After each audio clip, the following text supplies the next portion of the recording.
Yo, all right. Speak on the Excel crisis. This is what I say. I don't blame the Prime Minister of the UK. And I know some of y'all are like, what the hell? Y'all want to shoot me already. I don't blame the veterinarians that are kicking our dogs out of their offices. I blame the people in the community who have given them ample reason to do these things and good positioning to do these things. If any of us was in a situation of a prime minister, a president, city council, wherever, a position where we are hired to maintain the safety and security of our people, and it's keep on continuously being reported that there are deaths, especially to children, or attacks to children and adults and different things of that nature, we will be put in the same situation where we would have to make a call. Now, this is the part where I turn back into a dog man. I 100% agree with everybody that the dog should not be banned. But our problem is how do we present something that can't be banned? A true plan has to be in place to distinguish the breed. And if you guys want to know what's the biggest problem in our community right now, the biggest problem in our community right now is a lack of identity, a lack of control, also, a lack of ethics. If you were in the seat of the prime minister or anybody else, how would you feel seeing the person who says that they created the breed step in front of a camera and, oh, it doesn't exist, and then, blame the people, then turn around and, come up with all these other stories and this, and I was misunderstood and this, that, and the other, but you never get a real answer as to what is the American Bully XL? How are you guys going to define this dog? Can you help us with this problem? You know what I mean? We often forget that leadership in this community at one point in time, basically referred to this as the Holocaust and called the prime minister the Adolf Hitler of dogs and all of the nonsense that he did. How does this help the case? What we have to do, and I'm talking to you people in the UK, I'm talking to people all over Europe, South Central America, United States, Canada, all of the islands, everywhere, is that we have to establish our dogs as being something credible. The first thing we have to do, and it's something that a lot of you don't want to hear, is all of this mixing has to stop. All of this, I'm going to create a dog so I can get the higher price. It has to stop. A dog breed takes time to perfect. And during that perfection process, some dogs with bad temperament will be eliminated. Some dogs with bad hips and other health issues will be eliminated. The continuation of mixing, the continuation of the standard changing due to popularity will kill the breed off. One of the biggest reasons is because you are basically putting, a wolf in sheep's clothing. Because if you continue to allow certain breeds that are meant to be defense breeds that are more in the mode that will bite people, that have a little more aggression towards them, but you're putting them under the label of American Bully, which is supposed to be, for lack of a better term, docile and more relaxed with people, and you're selling these dogs, you are creating a problem. Although we have known that this stuff has been going on for a long time, there's been nothing to stop it. I will have a video on one of the most, if not the most notorious vicious dog, in the XLs right now, and his bloodline and what it has done, Kimbo.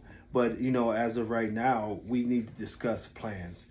You say, well, you discuss a plan, what would you do? Honestly, what I would do first and foremost is I would mandate temperament testing. In order for you to have these dogs, in order for you to be a licensed breeder of these dogs, you need to get your dogs professionally temperament tested to make sure that they're stable to be bred. I've often always said that you should always do health testing. And the health testing doesn't have to be super extensive, but we do need to know that the dog has clear breathing, the dog has a good heart, and the dog has good joints. Those are small things that you can do to make the breed better. The registries who are representing this breed need to enforce the height limit, and they also need to enforce the weight limit. And more importantly, well, just as important, not more importantly, they need to enforce the DNA testing to make sure that there are not foreign breeds being introduced for different physical features. This is something that will allow you to start distinguishing. One of the biggest problems that the XL/XXL American Bully has is that there's too many variations, there's too many people doing different things with it. And most importantly, one of the things that has happened is that the registries have never done anything to stop it. It's been a free-for-all. It's been you can make your dog Merle this day, even though that's not supposed to be there. You can have a 200-pound dog. You can have a 120-pound dog. You can have one that looks like a large pit bull. You can have one that looks like a large American bulldog. You can have so many different things in between. This is not a way that you can sit down at a desk with anybody and tell them that you can predict this behavior and come close to guaranteeing safety. It's just not realistic. Standards and a thought through plan. These flies are killing me. But a thought through plan will help out greatly in what it is that that we're trying to accomplish. It's not going to come overnight. I don't think that we're going to be able to get some of these laws in the UK and some of the stuff that's changing in the United States to change overnight. I mean, it's not something that we want to hear, but just here in the United States, it was another fatal American Bully attack on a little girl. You know, just I think that was either last night or the night before.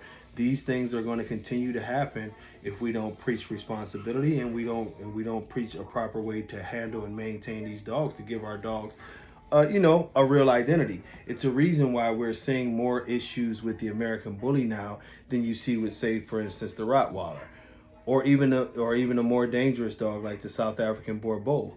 One of the reasons that you're seeing more issues with our dogs not only is because of population, but also because those people who have South African Bordeaux know what they're dealing with. They know how to handle them. They know how to restrain them. They know how to, you know, train them. They know all of the process. They don't think that this is a cuddly, warm dog that everybody can walk up to and pet.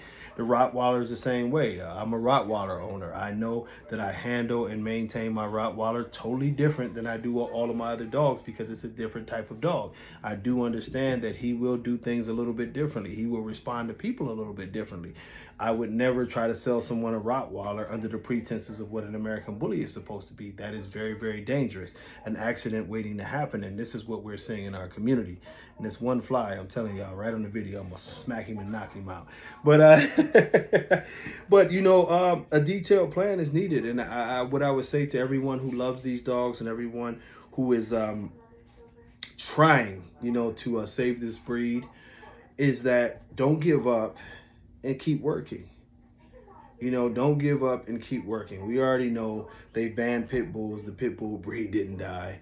You know, the American Bully XL is not gonna die because they'll have their rules and we'll keep on breeding. And that's just the way it is.